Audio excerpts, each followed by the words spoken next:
અરે બહુ જ સારો પરિવાર છે અને આપણા ચિરાગને ધંધામાં મદદ પણ મળશે.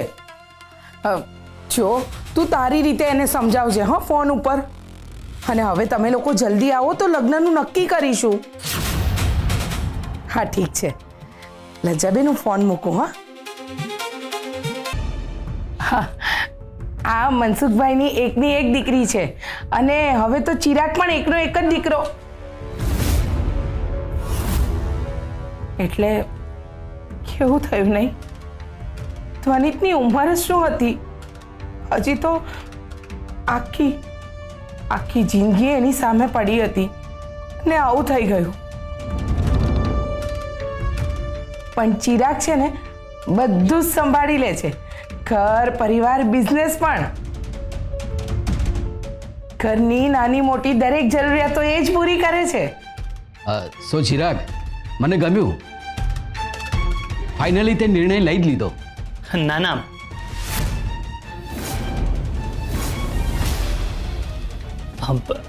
એટલે મેં કોઈ નિર્ણય નથી લીધો. માસીએ કહ્યું એટલે મુલાકાત માટે બોલાવ્યા હતા. હા, મેં કહ્યું કે પહેલા તમે એકબીજાને મળી લો, એકબીજા સાથે વાતચીત થઈ જાય, ઓળખાણ થઈ જાય, પછી આગળ વાત વધે ને. સાચું ને માધુરી? હા, કેમ નહીં. તમે બધા બેસો, હું તમારા માટે ચા નાસ્તાની વ્યવસ્થા કરું. ના, એની કંઈ જરૂર નથી. અરે, તમે અમારા અતિથિ છો અને અતિથિ દેવો ભવ. સરગમ અંદર જ છે મીરાબુ, રસોડામાં જ તૈયારી કરી રહી છે. સરગમ,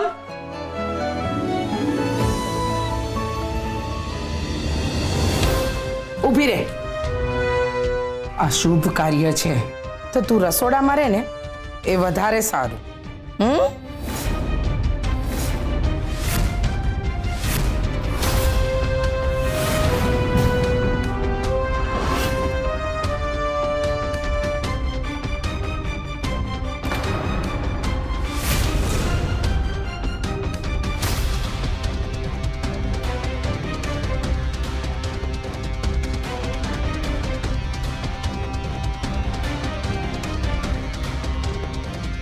તમે આવું કેમ બોલ્યા?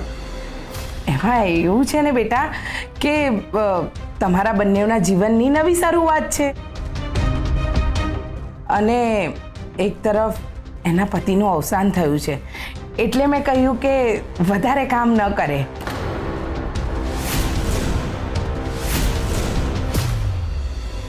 તમે પાણી લો ને. લો પાણી પીવો. લે બેટા. ચિરાગ, તું પાણી પીશ? મોટી બા? નહીં જો.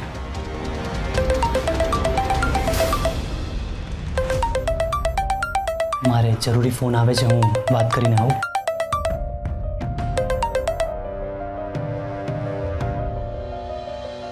માધુરી, તારા વિશે કંઈક જણાવો ને બેટા.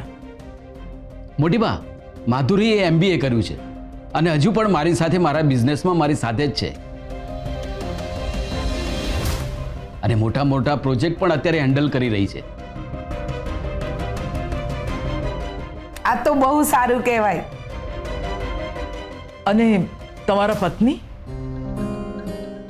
એ તો માધુરી બહુ નાની હતી ને ત્યારે જ આ દુનિયા છોડીને ચાલી ગઈ. પહેલા હું માધુરીને સંભાળતો હતો અને હવે માધુરી મને સંભાળે છે. પણ મારી દીકરી બહુ જ સમજદાર છે. મોડર્ન છે અને સંસ્કારી પણ છે. એણે જીવનમાં બધું જ જોયું છે, બસ માનો પ્રેમ જ નથી મળ્યો. પણ તમે જરાય ચિંતા નહીં કરો. અહીં મારા લજ્જાબેન છે ને એની મા બનીને જ રહેશે.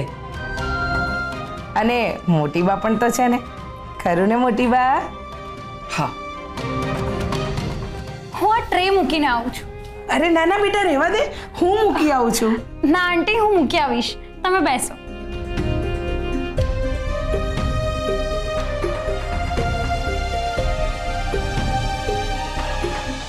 આજે ચિરાગભાઈના જીવનનો બહુ જ ખાસ દિવસ છે.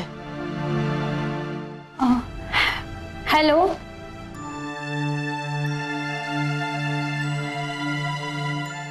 તમે માનસુખભાઈના દીકરી માધુરી છો ને?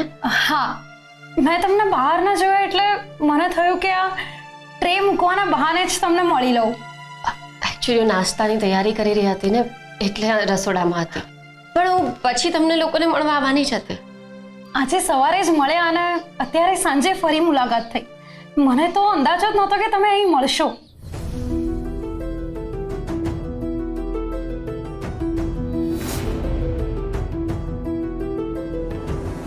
આટલી નાની ઉંમરમાં વિધવા થઈ ગઈ છતાં દેખાવમાં કેટલી સુંદર છે. અને હું ગમે તેટલી ટ્રીટમેન્ટ કરાવી લઉં પણ આ સરગમની નેચરલ બ્યુટી સામે ક્યારેય સુંદર નહીં લાગી શકું. તમને ખરાબ ના લાગે તે સવાલ પૂછું? હા, પૂછો ને. તમે તમારા ડ્રાઈવરને લાફો કેમ માર્યો હતો? શું કહું? મને નહોતી ખબર કે એની નજર આટલી ગંદી છે. તમારા ગયા પછી એ તમારા વિશે વાત કરવા લાગ્યો. કહેતો તો કે બેન કેટલી સુંદર છે અને પછી એ તમારા વિશે બોલવા લાગ્યો. મારાથી રહેવાયું નહીં અને મારો એના ઉપર હાથ ઉપડી ગયો અને પછી મેં એને નોકરીમાંથી નીકાળી દીધો. કોઈ પારકી સ્ત્રી વિશે કોઈ આવી વાત કરી જાય, મારાથી સહન ન થાય. એ ભાઈ જ્યારે પાણી આપવા આવ્યા ત્યારે મને તો અંદાજો જ ના આવ્યો કે એમની નજર ખરાબ છે. 2 મહિનાથી મારી સાથે છે. એનો તો સ્વભાવ જ બની ગયો છે. પહેલા સીધું લાગવું અને પછી આવી નજર સાથે છોકરીઓને જોવું. હા, એની સ્ટાઇલ છે. મદદ કરવાના બહાને એ સ્ત્રીઓની નજીક આવે છે. મેં એને બહુ ચાન્સ આપ્યા, પછી મારાથી સહન ના થયું એટલે મેં એને કાઢી મૂક્યો. પણ તમને શું લાગ્યું મેં એને તમાચા કેમ માર્યો હશે? તમે ખરાબ ના લગાડતા. અમે લોકો રિક્ષામાંથી જઈ રહ્યા હતા અને મારું ધ્યાન પડ્યું, પણ હું તમને જજ નથી કરી રહી. સાચું પૂછો તો મારો સ્વભાવ નથી કે હું કોઈના ઉપર હાથ ઉપાડું, પણ કોઈ સ્ત્રી વિશે આટલી ખરાબ વાત કરી તો મારાથી સહન ના થયું. એક વિનંતી કરું, તમે ઘરમાં કોઈને આ વાત ના કરતા, કારણ કે તમારા જેમ જ મને પણ એ માણસ પર દયા આવે છે, પણ એ દયાને પાત્ર નથી. મને થોડું ઓકવર્ડ ફીલ થાય છે. હું સમજી શકું છું, તમે ચિંતા ના કર. એન્ડ આઈ એમ સોરી કે મેં તમારી પર શંકા કરી. ઇટ્સ ઓકે, કોઈને પણ આવી ગેરસમજ થઈ શકે છે. બટ એનીવે, મને આ ઘર અને આ ઘરનો પરિવાર બહુ એટલે બહુ જ ગમ્યો. So sweet. તમે બહુ લકી છો કે તમને આવો પરિવાર મળ્યો અને આટલી બ્યુટી પણ.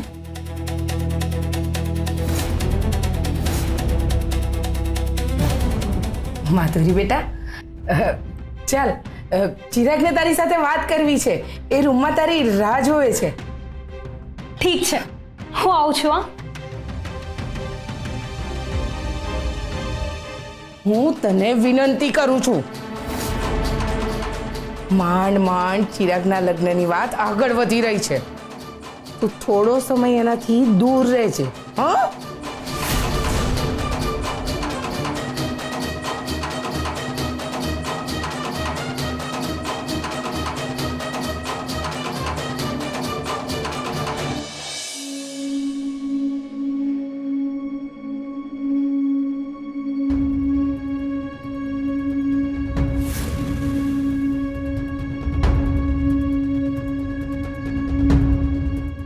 તું અહીંયા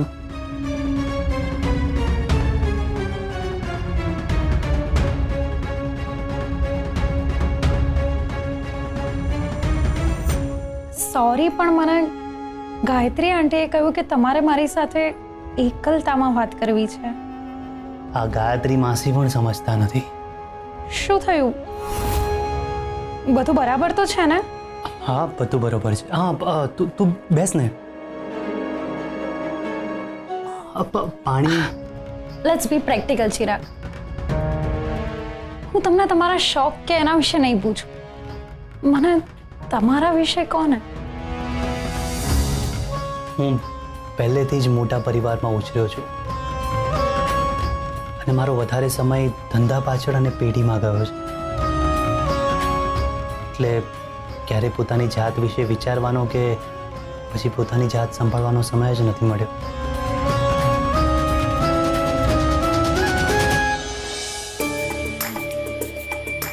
તમે જે નથી સંભાળ્યું એને હવે હું સંભાળીશ.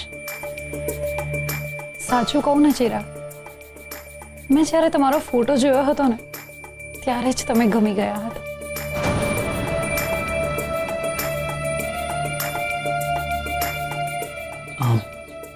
તું પ્લીઝ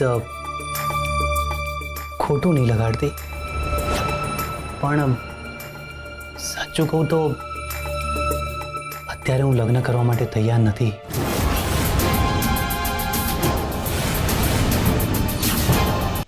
હા, હું દેખાવામાં સુંદર નથી એટલે તમે ના પાડી રહ્યા છો ને, પણ હું સમજી શકું છું. આજકાલના બધા છોકરાઓને બ્યુટી વિથ બ્રેન જોઈએ છે, જે મારામાં નથી. It's okay.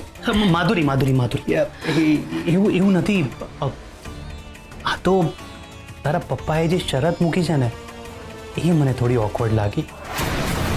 કોઈ મારા ટેલેન્ટ ઉપર મારી પાછળ ઇન્વેસ્ટ કરે કે પછી મને ફંડ આપે તો એ બરોબર છે, પણ પૈસા માટે આમ લગ્ન કરવા મને ઓકવર્ડ લાગી રહ્યું છે. એટલે પ્લીઝ તું મારી વાતનો કોઈ ખોટો અર્થ નહીં કાઢતી.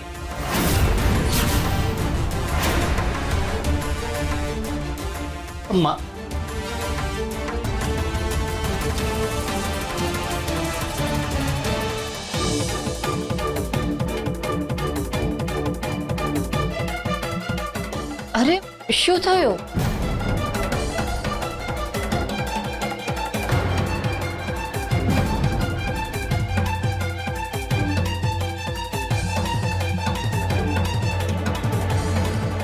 ચાલો પપ્પા અહીંથી. શું થયું બેટા? એમની લગ્ન માટે ના છે.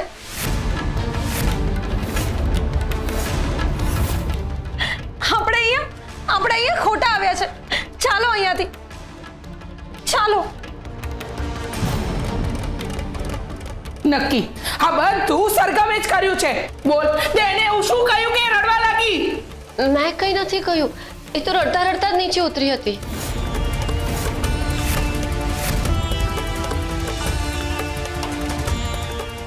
શું થયું ચિરાગ બેટા? કંઈ નહીં, બસ અમારી વાત પતી અને એ નીકળી ગઈ. ચિરાગ, એ છોકરીને તે એવું શું કહ્યું કે એ રડતા રડતા જતી રહી?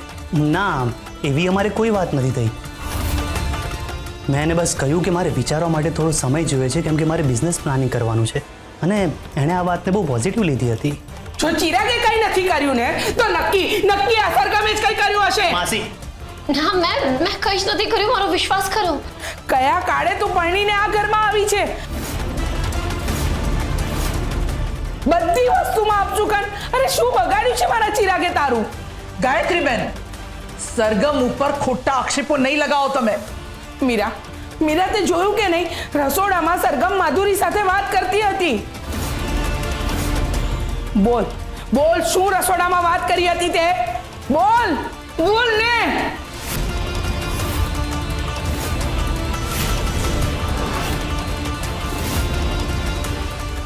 કંઈ ખાસ વાત નહોતા કરતા. સવારે મળ્યા હતા, બસ એના વિશે જ વાત કરતા હતા. બધી વસ્તુમાં નજર લાગી જાય છે આની. ખબર નહીં કેવી નજરની બાઈ છે. માસી, તમે સરગમ ઉપર ખોટો આરોપ નહીં નાખો. ગાયત્રીબેન, તમે તો માધુરીને જોઈ છે ને? જે થાય છે એ સારા માટે જ થાય છે. માધુરી સામાન્ય દેખાય છે ને આપણો ચિરાગ દેખાવડો છે. મને તો ડર હતો કે ક્યાંક કજોડું ન બની જાય. ચિરાગ ભલે હેન્ડસમ દેખાતો હોય, પણ અત્યારે આપણે બિઝનેસ માટે પૈસાની જરૂર છે. અને આવો પરિવાર, ઘર, પૈસા, પાવર આ બધું નહીં મળે. બધું છે ને આ સરગમના કારણે જ થઈ રહ્યું છે. બસ કરો ગાયત્રીબેન, સરગમનો આમાં કોઈ જ વાંક નથી.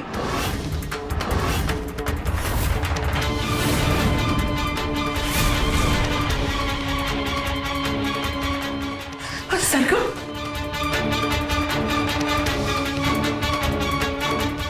માસી, તમે હદ વટાવો છો. હવે જો તમે સરગમને કંઈ પણ કહ્યું ને તો તમે જોઈ લેજો. કોઈ આડું આવે કે ના આવે, હું આડો આવીશ.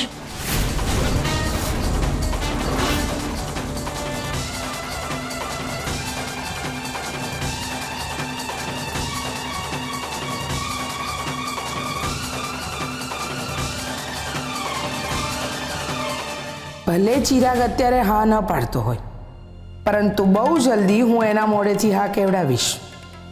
કારણ કે જો ચિરાગના લગ્ન આ છોકરી સાથે થઈ જાય ને, તો મારી બેન લજ્જા અને ચિરાગ બંને સુખી થઈ જશે. સરગમ, ગાયત્રી માસીની વાતનું ખોટું નહીં લગાવતી. એ થોડી જૂની વિચારધારાવાળા છે. એમના મનમાં એવું થયું કે જે કંઈ પણ થઈ રહ્યું છે તારા લીધે થઈ રહ્યું છે, પણ એવું નથી. અને સાચું કહું તો હું પણ આ બધામાં નથી માનતો. ના ચિરાગભાઈ, મને એમની વાતનો કંઈ ખોટો નથી લાગ્યો, પણ મને એ વાત ના સમજાય કે તમે માધુરી સાથે લગ્નની ના પાડી. હા સરગમ, મેં ના પાડી કારણ કે હું એવા કોઈ સંબંધમાં બંધાવા નથી માંગતો. અત્યારે મારું બધું ફોકસ હું મારા બિઝનેસ ઉપર કરવા માંગુ છું. હા, એમના પૈસા અને જે એમનું ફાઉન્ડેશન છે એનાથી હું પૈસા મેળવી જ શકું છું. સાચું કહું તો એ મારો સ્વભાવ નથી. હું સમજુ છું કે તમે સ્વાભિમાની છો, પણ મને એ ના સમજાયું કે એ રડતા રડતા કેમ ગઈ. તમે એને એવું કંઈ કહી દીધું હતું? સરગમ, એને એવું લાગ્યું કે સુંદર દેખાતી નથી એટલે મેં એને ના પાડી. પણ મેં એને સમજાવ્યું મારા મનમાં એવું કંઈ નથી. હા, એટલે દેખાવમાં પણ મને એટલી એ ખાસ નહોતી લાગી, પણ મેં એટલા માટે એને ના નથી પાડી. જો ચિરાગભાઈ, હું તમારી વાતને સમજુ છું, પણ આજે નહીં તો કાલે તમારે નિર્ણય તો લેવો જ પડશે ને. જીવનમાં દરેક વ્યક્તિને જીવન સાથીની જરૂર હોય છે. હું એવું નથી કહેતી કે તમે એને સીધે સીધી હા પાડી દો, પણ આમ એક જ મીટિંગમાં એને જજ ના કરી લેવી જોઈએ. એને હજુ થોડું મળો, એની સાથે સમય વિતાવો, એનો સ્વભાવ કેવો છે એ સમજવાનો પ્રયત્ન કરો અને પછી નિર્ણય લેવો જોઈએ. આઈ થિંક તમારે હજુ એને 2-3 વાર તો મળવું જોઈએ.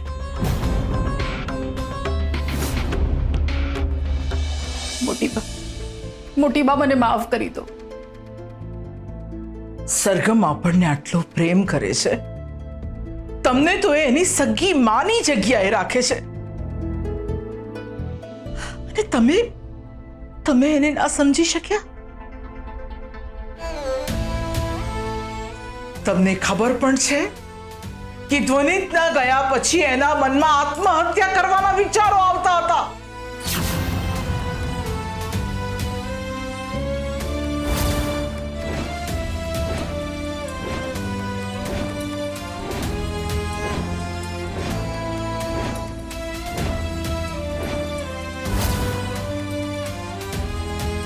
મોટી બા, હું સરગમને ખોટી સમજી બેઠી. મેં એને બહુ જ દુઃખ આપ્યું. સરગમ એની પરિસ્થિતિથી દુખી છે. આપણે એને એમાંથી બહાર કાઢવાની છે મીરા બહુ. એના માટે મને તમારા સાથની જરૂર પડશે.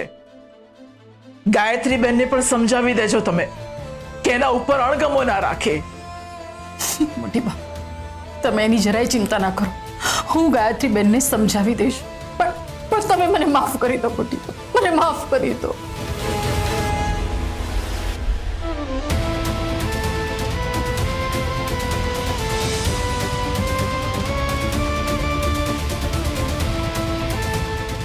મોટી બા,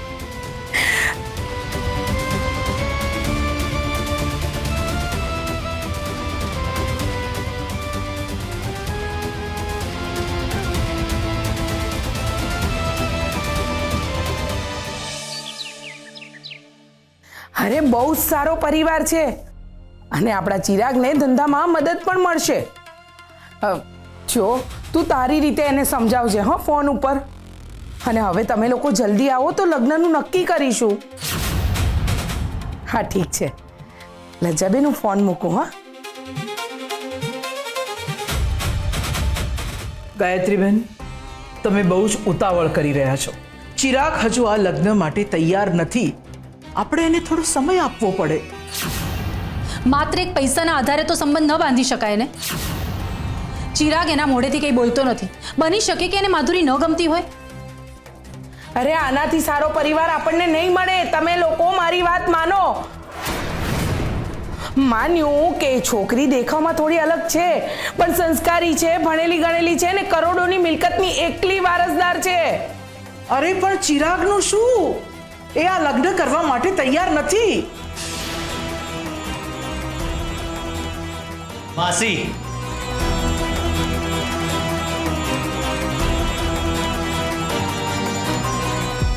હું આ લગ્ન કરવા માટે તૈયાર છું.